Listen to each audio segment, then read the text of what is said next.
Hello नमस्कार दोस्तों। मैं हूं निर्मल और आप सबका द एनवी क्लासेस में स्वागत करता हूं। कैसे हैं आप लोग? आपका वर्ष कैसा रहा?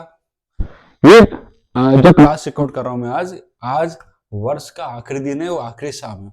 ठीक है, कल से नया वर्ष लग जाएगा। ठीक है, कल से क्या लग जाएगा? हमारा नया वर्ष लग जाएगा।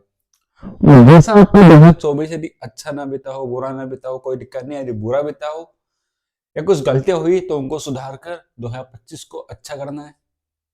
और मैं ये मनोकामना करता हूं कि आपका 2025 2024 से कई गुना ज्यादा अच्छा रहे। चलिए, इसी रेजोल्यूशन के साथ हम हमारी क्लास को कंटिन्यू करते हैं। हमारी क्लास में हम डिस्कस क्या कर रहे हैं? लूसेंट। ठीक है, और वो क्लास कौन सी होगी? लूसेंट के इतिहास की। ठीक है, जिसमें हम लोग पूरे मराठा एम्पायर को डिटेल में डिस्कस करेंगे। ठीक है, आज हमारी क्लास किसके बारे में होगी? मराठा एम्पायर वगैरह ही आपकी लूसेंट। ठीक है, आप चाहो तो पेज नंबर 70 के आसपास होगा मराठा। एक बार देख लीजिए आपके पेज नंबर कौन सा है। 70 के आसपास होगा जहां तक मुझे लगता है। ठीक है, ये मिलेगा आपको पेज नंबर 66 पर। ठीक है, मराठा एम्पायर पूरा लिखा हुआ है। इंग्लिश मीडियम की है तो आपके पास जो है उसमें देख लीजिए आप। ठीक है, यहाँ पर मैं समझाऊंगा दोनों लैंग्वेज में, हिंदी प्लस इंग्लिश में ये क्लास चलेगी। ओके, चलिए स्टार्ट करें। तो देखो, हमने जो मिडावल हिस्ट्री जो लास्ट क्लास थी वो पढ़ी थी अपन ने औरंगजेब, मतलब सॉरी पूरा मुगल अपन ने समाप्त कर लिया था।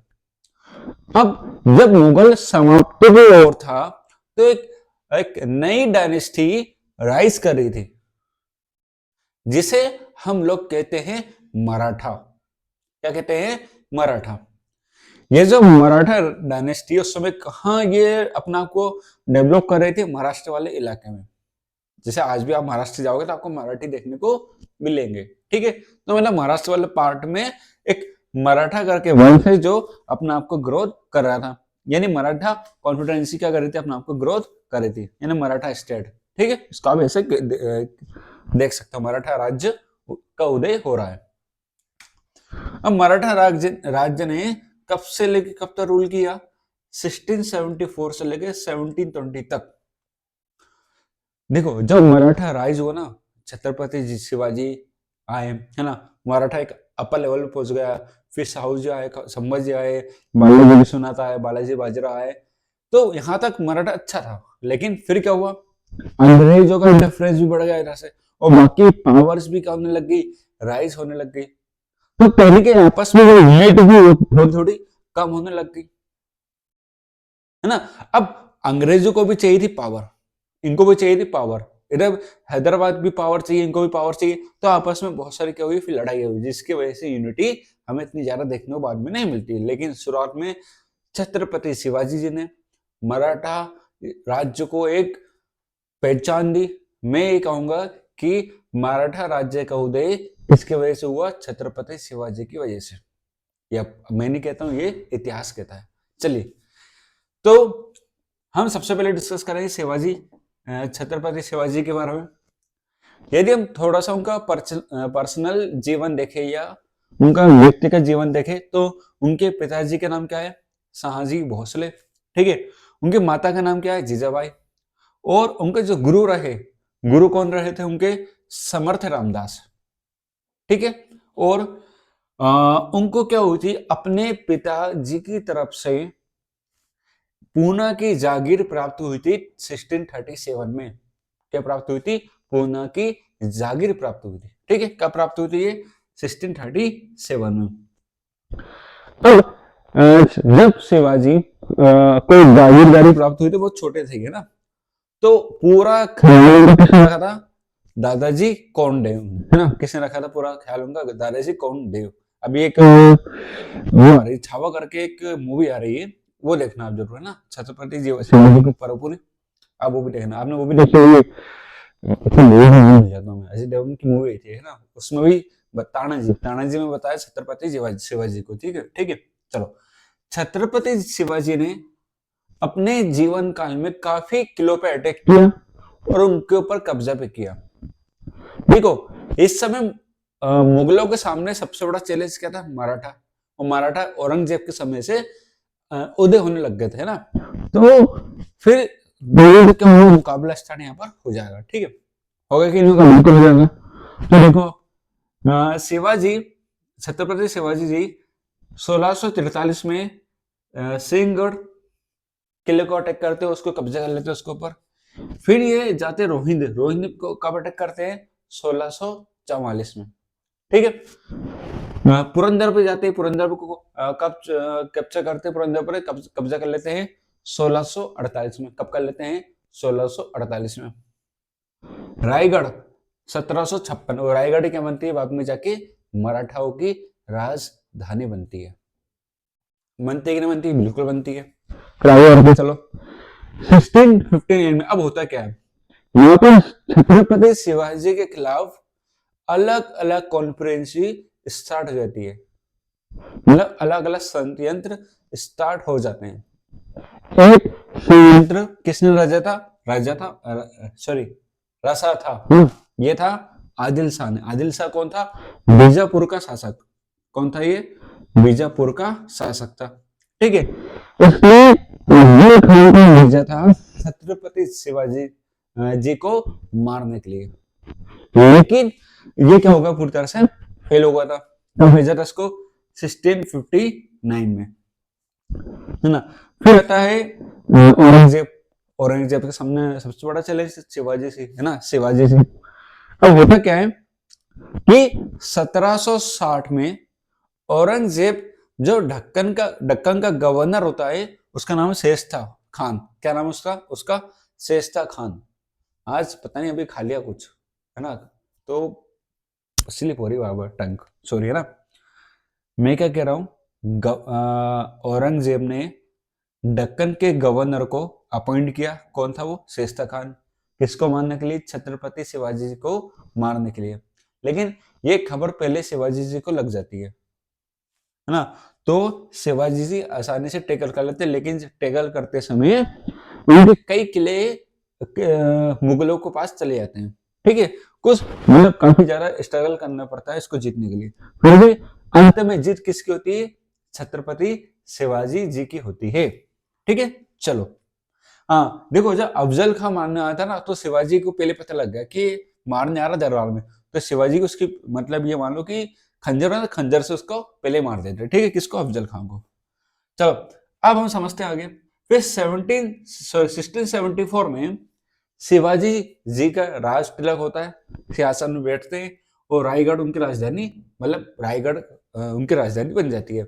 औरंगजेब भी उनको एक्सेप्ट कर लेते हैं। ठीक है। और शिवाजी जी का एक टाइटल होल्ड करते हैं, हिंदुत्व हिंदुआ धर्म धारक, मतलब हिंदुओं की रक्षा करने वाला। ठीक है। चलो आगे बढ़ते हैं। अब हम इनका समझे ना कुछ प्रशासन। देखो, जैसे हमारा आज का प्रशासन ये चलता है कि भाई एक क्या है? प्रधानमंत्री है, उसको असिस्ट करने के लिए क्या है? मंत्री है। ऐसे यहाँ पर भी था। अब शिवाजी जी के समय क्या थे? अष्टप्रधान। क्या थे? अष्टप्रधान। ये अष्टप्रधान कौन थे सर? ये 8 मंत्री समझो, जो शिवाजी जी के फैसले में उनकी हेल्प किया करते थे। चलो कौन कौन थे ये? तो पहले है मुख्य प्रधान, या इनको बोलते हम लोग पेशवा। पेशवा मतलब उस समय के प्रधानमंत्री। उस समय की क्या था ये? प्रधानमंत्री। दूसरा देखो, अमात्य। अब कैसे याद रखें? अमात्य मतलब मजूमदार। मजूमदार का काम क्या था? फाइनेंस को देखना, यानी वित्त को देखना। तीसरा देखो, तीसरा मंत्री या वाकनाविस। वाकनाविस कौन? होम मिनिस्टर साहब, मतलब जो गृह मंत्रालय था वो किसके पास था? वकनाविस जी के पास था। सुमंत, सुमंत किसे बोलते थे? एक बार देख लो बेबी।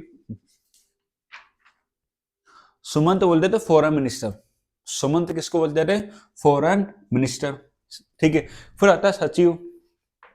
फिर कौन आता है? सचिव।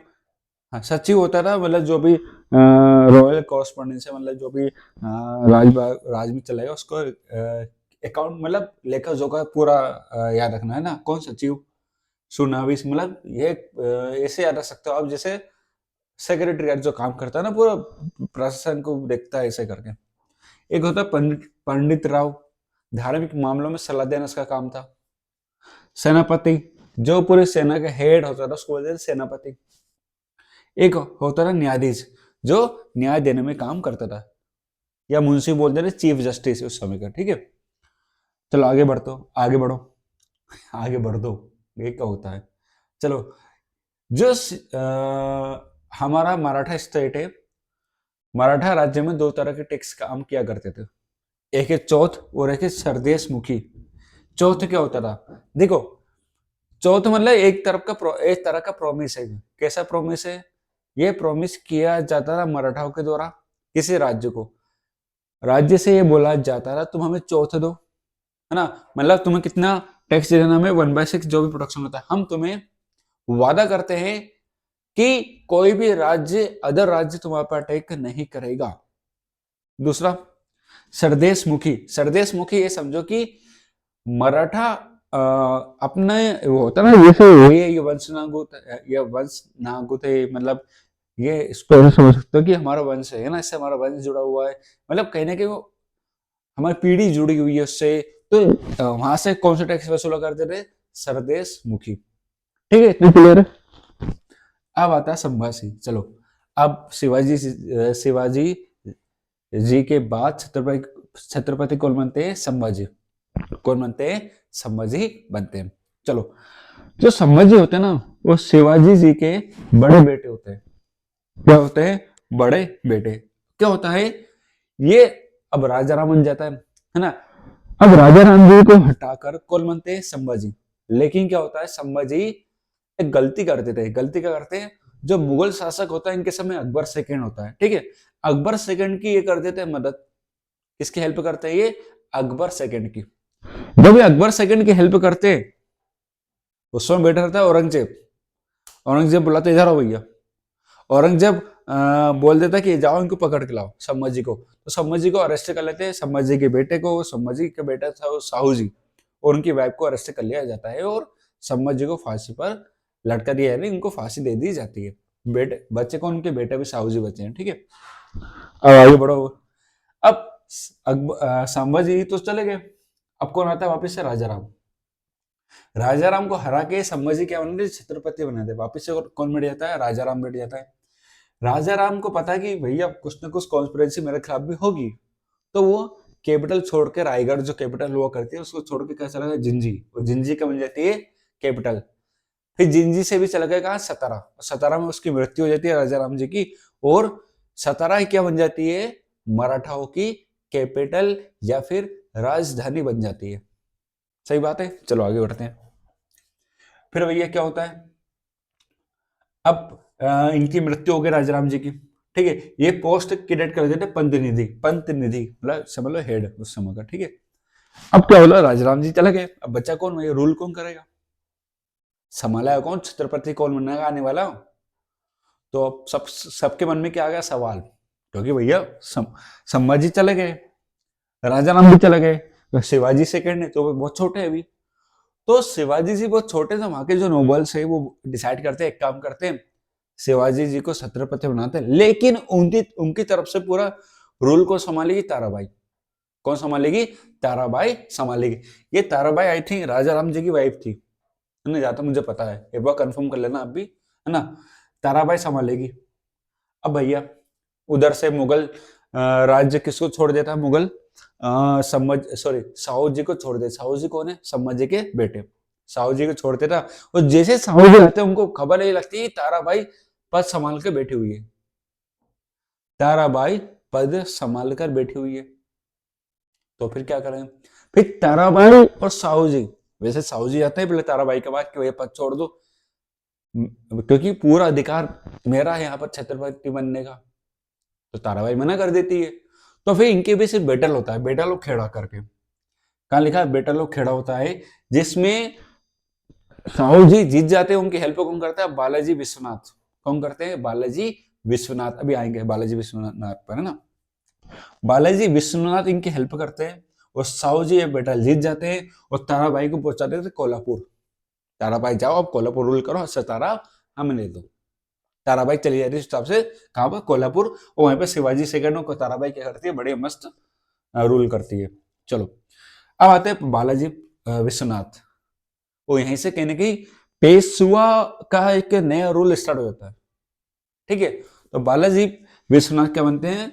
मराठा साम्राज्य के पहले पेशवा। मराठा राज्य के क्या बनते हैं? पहले पेशवा बनते हैं। ठीक है, क्या बनते हैं? पहले पेशवा। चलो उसके बाद देखो, अब बालाजी विश्वनाथ के बाद उनका बेटा बाजीराव, डिंग डिंग डिंग डिंग डिंग डिंग डिंग डिंग, वही वाला। हाँ, सॉरी, बाजीराव मस्तानी मूवी देखी आपने? बस, आपने देख लिया होगा बाजीराव। बिल्कुल मतलब एकदम जोशीले, यंग, जोशीले एकदम, मतलब तुम तो बोलो कहाँ अटैक करना, अभी जीत के आएंगे, इतना जोश था। मतलब ये माने जाते हैं बालाजी विश्वनाथ के बाद बाजीराव सबसे महान पेशवा माने जाते हैं, क्योंकि उनके अंदर वो सब एग्रेशन था जो एक पेशवा में होना चाहिए। बट हमको बस एक बार बोलो बस, फिर देखो आप रिजल्ट अच्छा देखने को मिलेगा। साहू जी बड़ा डरते थे यार, भाई साहब थोड़ा जोश ठंडा रखो, कम रखो। नहीं, तुम तो बोलो।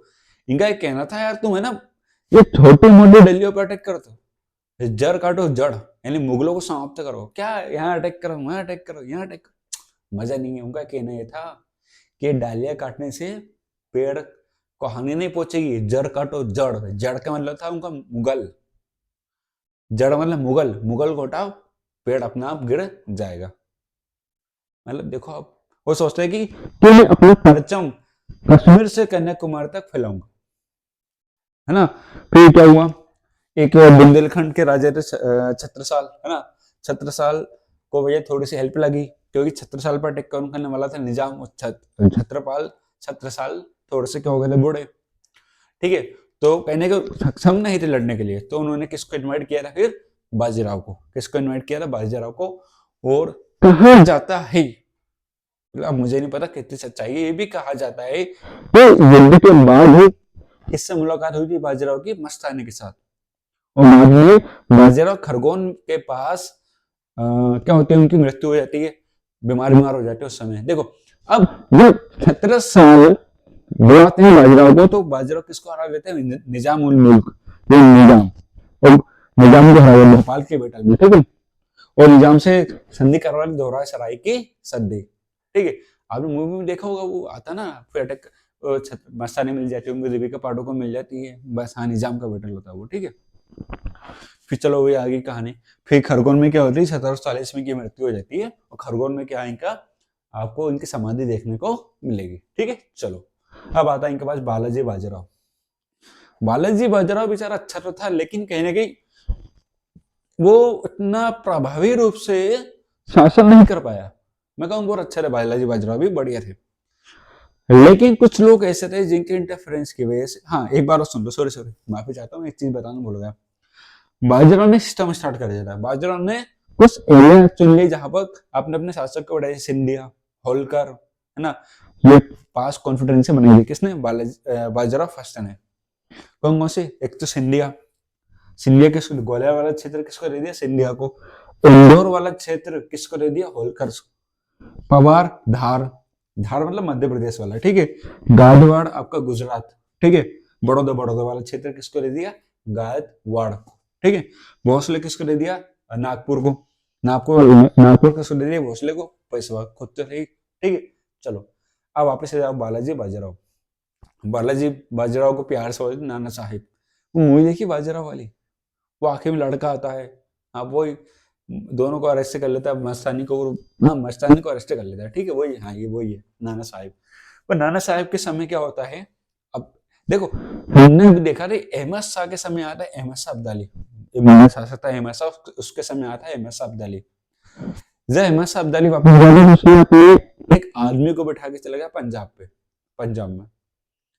अब ये अहमद शाह अब्दाली का आदमी बैठा कहाँ पर? पंजाब में। इनकी तरफ से सदाशिव राय को, सदाशिव राय बोलते हैं, चले गए भैया पंजाब की ओर। अहमद शाह अब्दाली का जो आदमी था उसको हरा के आ गए। अहमद शाह अब्दाली का दिमाग खराब हो गया कि भैया अब दिमाग खराब, अब मुझे थोड़ा सा कंफर्म करना, बालाजी बाजीराव गए थे या सदाशिव राय गए थे, है ना। अब उनका दिमाग खराब होगा, किसका दिमाग खराब होगा? अहमद शाह अब्दाली का। अब अहमद शाह अब्दाली का दिमाग खराब हुआ, अहमद शाह अब्दाली चैलेंज कर दे किसको? मराठा स्टेट को, कि भैया अब मैं तुम्हें छोड़ूंगा नहीं, अब मुझे चाहिए लड़ाई, मैं करूंगा तुमसे युद्ध। चलो भैया अब क्या होता है, युद्ध करेंगे। तो बड़े लड़ाई को युद्ध की लड़ाई की। तो कुछ जो बड़े बड़े सैनिक वगैरह सब सजेस्ट करते, होता भी सजेस्ट करते कि यार एक काम करो, तो अपनी जो ताकत है ना, अपन छुप कर लड़ाई करते हैं। छुप कर मतलब ये मतलब गोरिल्ला वॉरफेयर में अपन एक्सपर्ट है, वो आराम से अपन लड़ाई जीत लेंगे। बट कहीं ना कहीं बालाजी बाजीराव ने चैलेंज करते ओपन चैलेंज कि भैया मैं तो खुले में लड़ूंगा, आओ आओ मैं खुले में लड़ूंगा। चलो ठीक है, चैलेंज कर भी दिया। लेकिन क्या हुआ, पूरी सेना को, पूरा युद्ध को किससे बोले लीड करने को? सदाशिव राय से। किसे बोला? सदाशिव राय, उनके भाई था ना, सदाशिव राय से बोले कि भैया तुम लीड करो युद्ध को। लेकिन सदाशिव राय कहने के प्रॉपर तरीके से हैंडल नहीं कर पाए चीजों को। कैसे? सभी शासकों ने बोला दूसरे, यार देखो यार, अपन को अपन नहीं लड़ना चाहिए यार, लड़ेंगे तो अपन हार जाएंगे, आराम से हार जाएंगे। तो बेइज्जती भी कर दी थी इसने, सदाशिव ने। दूसरा, इसने बोले पूरा परिवार जाओ, पिकनिक में जा रहे थे क्या, पूरा परिवार जाओ जाओ भैया। तो सब पूरा परिवार को लेके गए थे, है ना, बच्चे बूढ़े बुजुर्ग सब थे उसमें। बच्चा वाला टॉपिक चाहिए, टॉपिक वाइफ परेशान कर रही, बेचारा सैनिक लड़े तो लड़े कैसे, मजा कर रहा हूँ बट ठीक था, ऐसा हुआ था पर, है ना। तो फिर क्या होता भैया, सभी लोग जाते हैं लड़ाई में, है ना। थर्ड बैटल ऑफ पानीपत होता कब? 14 जून 1761। 14 जनवरी 1761। और मैं कहूंगा मराठा राज्य का सबसे बड़ा दुखद का दिन। हजारों सैनिक मारे गए इसमें मराठा की तरफ से, और काफी ज्यादा लोग, जो मुख्य लोग थे वो भी मारे गए, जैसे सदाशिव राय, विश्वास राव, ये भी मारे गए। इसका बड़ा शौक लगा था किसको? बालाजी बाजीराव। एक कवि थे कि 40 मोती विलीन हुए, ऐसे कुछ करके उन्होंने पूरी एक पोएम बताई थी, है ना, 4-5 लाइन की पोएम है। तो बालाजी बाजीराव को उस समय क्या हुआ, बड़ा दुख हुआ। बाद में क्या हो गया, इनकी कुछ महीनों बाद मृत्यु हो गई थी। फिर उसके बाद तो भैया मराठा में कुछ ऐसा, कोई ऐसे शासक नहीं आया जो पूरा मराठा को संभाल सके। जैसे माधव राव है, फिर नारायण राव है। नारायण राव को तो किसी मरवा दिया, उनके चाचा ने, रघुनाथ राव ने। रघुनाथ राव ने हमेशा कोशिश करी किसको, क्या बनने की, पेशवा बनने की। कब बनेगी? पेशवा बनने की। कभी वो पेशवा नहीं बन पाए, ठीक है। सवाई माधव राव, है ना, बाजीराव सेकेंड, ये सब पेशवा है। देखो क्या हुआ था, साहू जी के बाद जैसे साहू जी गए तो उसका पूरा रूल किसका हो गया था? पेशवाओं का, है ना। उन्होंने छत्रपति पद खत्म कर दिया, फिर साथ से पेशवाई, पेशवाशिप चली थी पूरी, ठीक है। चलो फिर क्या होता है, अब रघुनाथ राव चाहते हैं कि मैं बनूं पेशवा, लेकिन बनने नहीं दे रहे वहां के नोबल्स। तो फिर क्या होता है, अब जब बनने का टाइम आया, जब वो बन सकते हो गए बुजुर्ग, तो उनको फिर मना कर दिया, तुम बुजुर्ग हो गए, तुम काम नहीं कर पाओगे, है ना। तो बाजीराव सेकंड को ना दिया, उनका दिमाग खराब होगा, किसका? रघुनाथ राव का। वो चल गया अंग्रेजों के पास, चल निकल गया अंग्रेजों के पास। वह अंग्रेजों से बोला, यार देखो भाई साहब, मुझे बनना पेशवा, मुझे क्या बनना है? पेशवा बनना है। तो एक काम करते, मैं तुम्हारे साथ संधि कर लूंगा, तुम ये वाला इच्छा रख लेना। उधर से बाजीराव भी चल जाते हैं, इधर से ये चल गए, इधर से बाजीराव चल गए। लेकिन फिर इनके पीछे तो लड़ाई, फर्स्ट एंग्लो मराठा वार कब होता है? 1775 से 1782 तक चलता है, जिसमें कौन सी ट्रीटी होती है? वाड़े गांव की ट्रीटी और सालवाई की ट्रीटी 1782 में।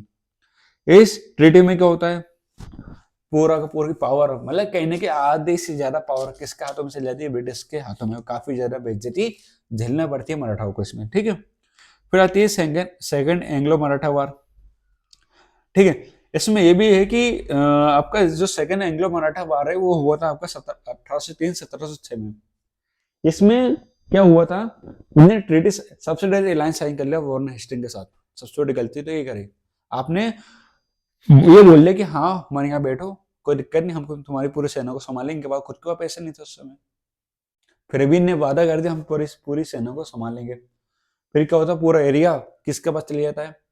अंग्रेजों के पास, सालसेट बेसन वाला सब कुछ, ठीक है। थर्ड एंग्लो मराठा वार होता है 1717 से लेकर 1818 तक चलता है, और इसमें पिंडारी को दमन कर दिया जाता है। और इसके बाद तो पूरा मराठा साम्राज्य खत्म हो जाता है। मराठा मतलब खत्म का मतलब नहीं, पूरी पावर खत्म हो जाती है, पूरी शक्तियां कहाँ चली जाती है? अंग्रेजों के पास। और इसके बाद हम कहानी सिलसिला स्टार्ट हो जाता है। सिलसिला कैसा कि भैया सारे जो भी छोटे मोटे शासक थे, जैसे सिंधिया, होलकर सब कहाँ चल गए? मतलब सभी की पावर, सभी का शासन किसके हाथों में चल गया? अंग्रेजों के हाथों में। तो अब कहानी स्टार्ट होगी किसकी? आधुनिक भारत की या मॉडर्न हिस्ट्री की। ठीक है, तो ये था पूरा मराठा साम्राज्य। बड़ा संभल संभल के पढ़ाना पड़ता था मुझे वाला ना। चलो, ये था पूरा मराठा स्टेट। ठीक है, हमने शिवाजी जी से स्टार्ट करा था, वो कहाँ खत्म करा? थर्ड एंग्लो मराठा वार। थर्ड एंग्लो मराठा वार के बाद तो मतलब ये मानो कि पूरा मराठा शासन किसके हाथों में चला गया था? अंग्रेजों के हाथों में।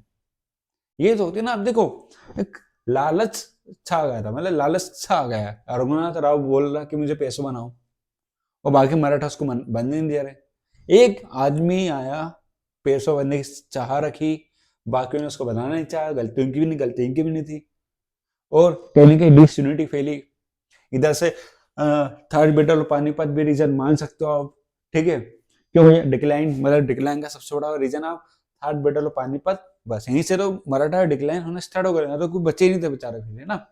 अब क्या हुआ था जब, हाँ, बाजीराव तो सुनिए, सलसेट और बेसन वाला एरिया चलने रहा। अब यहाँ सुनो, बालाजी बाजीराव के कुछ फैसले गलत थे थर्ड बैटल ऑफ पानीपत को लेकर।